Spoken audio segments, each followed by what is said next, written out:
Jesus is remembered as a man of miracles. The blind saw, the sick were healed, the dead were raised, and yet, again and again, Jesus told people to remain silent.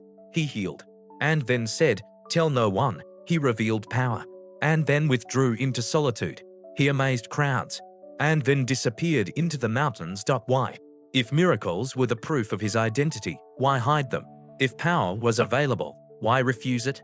If fame could spread the message faster, why avoid it?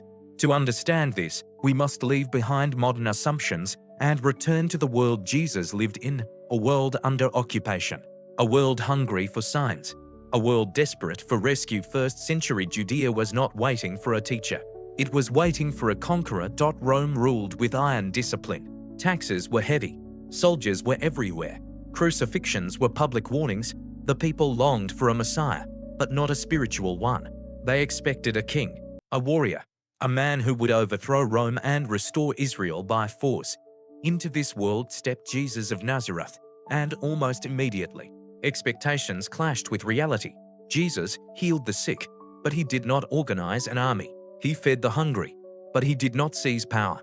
He spoke with authority, yet refused political leadership. Instead of rallying rebellion, he spoke of love. Instead of calling for violence, he taught forgiveness. Instead of building a kingdom of borders, he spoke of a kingdom within. The miracles attracted crowds, but the message challenged hearts. In the gospel accounts, miracles are never presented as the destination. They are called signs. A sign points beyond itself. Jesus never performed miracles to entertain, never to impress, never to prove dominance. He performed them as invitations. An invitation to see, an invitation to listen, an invitation to change. But miracles alone do not create faith. They create amazement. They create curiosity. They create crowds. And crowds are dangerous. Crowds misunderstand purpose. Crowds seek benefit, not transformation. Crowds want results without responsibility. Jesus knew this. That is why, after healing, he often withdrew. That is why he avoided publicity. That is why he silenced those who tried to spread his fame too quickly. Not because the miracle was unimportant, but because the miracle could be misunderstood. A healed body does not guarantee a changed heart. Jesus repeatedly warned against shallow belief, belief based on spectacle, belief based on convenience. At one point, after feeding thousands, the crowd followed him again, not for teaching, but for more food. Jesus confronted them directly. "You are not seeking me because you saw the signs," he said, "but because you ate and were filled." The moment the message became difficult, many walked away. This is one of the most revealing moments in the Gospels. When Jesus stopped feeding bodies, the crowds stopped following. Miracles gathered people. Truth filtered them. And Jesus allowed that separation. He never chased those who left. He never lowered the standard. He never simplified the message to keep popularity. Instead, he turned to his closest followers and asked a quiet, devastating question: "Do you also want to leave?"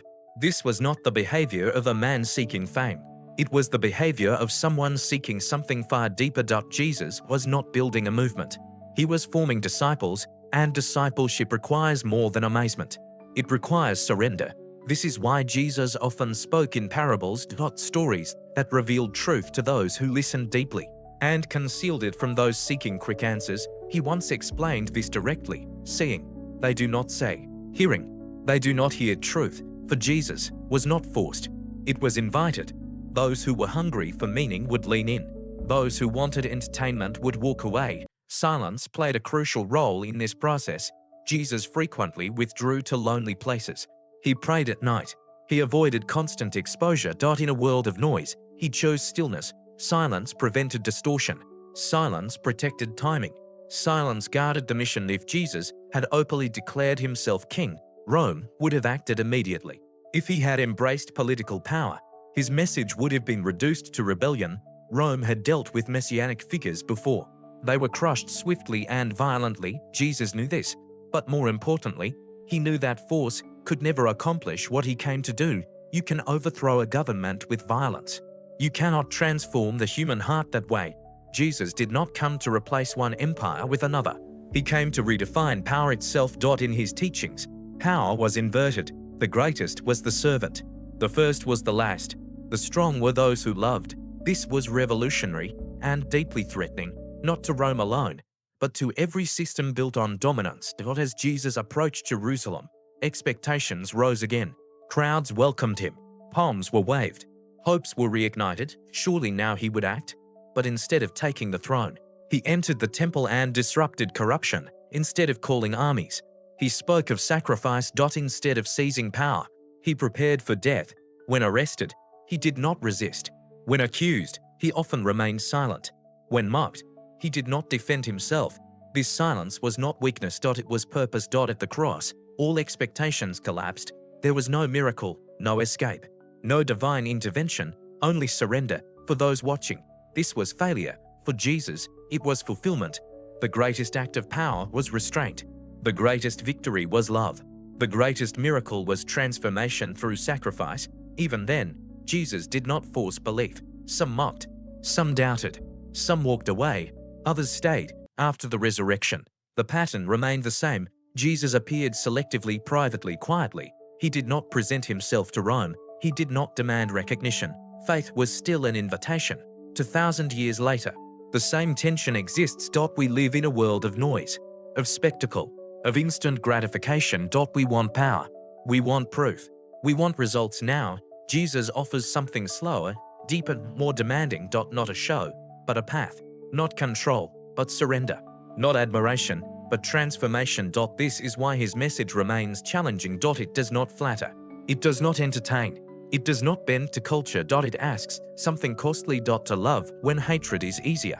To forgive when revenge feels justified. To serve when power is available. Jesus did not come to impress the world. He came to change it, one heart at a time, and that work, quietly, continues.